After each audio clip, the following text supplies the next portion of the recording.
ሰላም ጤና ይስጥልኝ የተከበራችሁ ውድ አድማጮቻችን የዕለቱን ዜና ይዤላችሁ ቀርቤያለሁ። ልዑል ብርሃኑ ነኝ። አብራችሁን ቆዩ። ሰብስክራይብ እንድታደርጉኝ በአክብሮት እየገለጽኩ ወደ ዜና አመራችኋለሁ። አብራችሁ ቆዩ።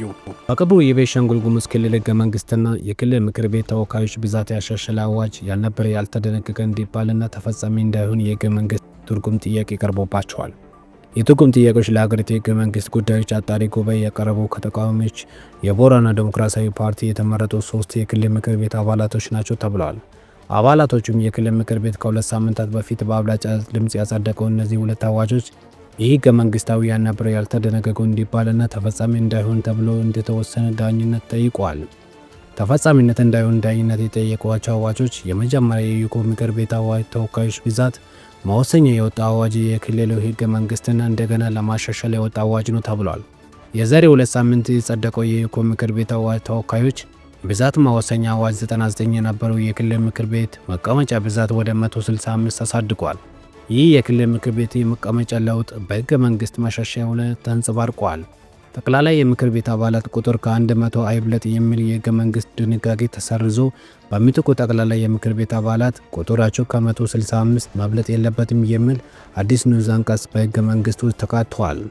ማሻሻያ በአንድ ምርጫ ክልል የሚመረጡ ተወካዮች ብዛት ከ5 እስከ 11 የሚደርስ እንደሆነ ያደረገ ሲሆን ከዚህ በፊት የነበረው በህገ መንግስት ምርጫ ክልል የሚመረጡ የክልል ምክር ቤት ተወካዮች ብዛት ከ4 እስከ 6 ነበረ ተብሏል። ማሻሻያ በአንድ ምርጫ ክልል የሚመረጡ ተወካዮች ብዛት ከ5 እስከ 11 የሚደርስ እንደሆነ ያደረገ ሲሆን ከዚህ በፊት በነበረው ህገ መንግስት ምርጫ ክልል የሚመረጡ የክልል ምክር ቤት ተወካዮች ብዛት ከ4 እስከ 6 ነበረ ተብሏል።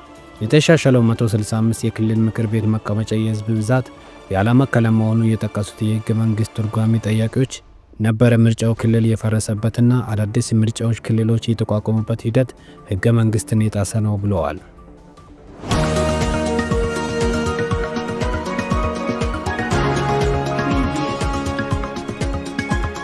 በሰሜናዊ ናይጄሪያ ካኖ ግዛት በረመዳን ወቅት መጾም ሲገባቸው በአደባባይ ምግብ ሲሸጡ፣ ሲበሉ፣ ሲጠጡ የተገኙ ሙስሊሞች በቁጥጥር ስር ዋሉ።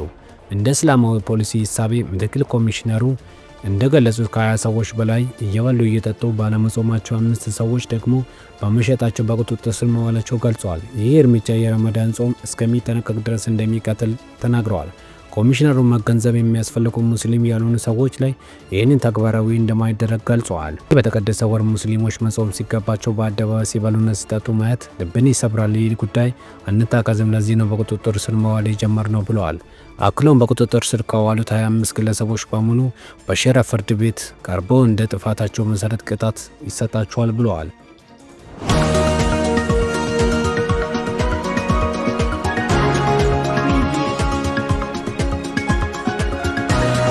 በአማጽያንና በመንግስታት ኃይል መካከል ጦርነት እየተካሄደ ባለው በዲሞክራሲያዊ ሪፐብሊክ ኮንጎ ውስጥ የተከሰተው ምንነቱ ባልታወቀ በሽታ ቢያንስ 53 ሰዎች መገደላቸው ተገለጸ። በአገሪቱ ሰሜን ምዕራብ ክፍል ውስጥ በተከሰተው በዚህ ገዳይ በሽታ የተያዙ ሰዎች በበሽታ ምልክት ከታየበት በኋላ በአንድ ቀን ውስጥ ለህልፈት እየዳረገ መሆኑን ተገለጸ።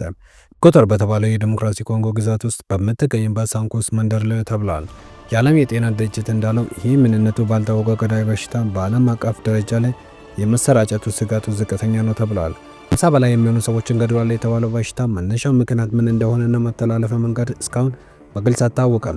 በበሽታው ከተያዙ ሰዎች በተወሰዱ ናሙና ላይ በተደረገው ምርመራ ግለሰቦቹን ለሞት የዳረጋቸው ኢቦላ ወይም ማበረጋ የተባለው በቫይረስ የሚተላለፍ በሽታ አለመሆኑን ተረጋግጧል። ግማሹ የወባ በሽታ ምልክት እንደተገኘባቸው የተገለጸ ሲሆን ባለሙያዎቹ ወባን የመሳሰለው በሽታዎች በሚከሰቱበት ቦታዎች በአጋጣሚ የተለምዶ የሆነው የባክቴሪያ የሚተላለፍ የማጀር ገትር በሽታ ሊሆን እንደሚችል ምርመራ እየተካሄደ ይገኛል።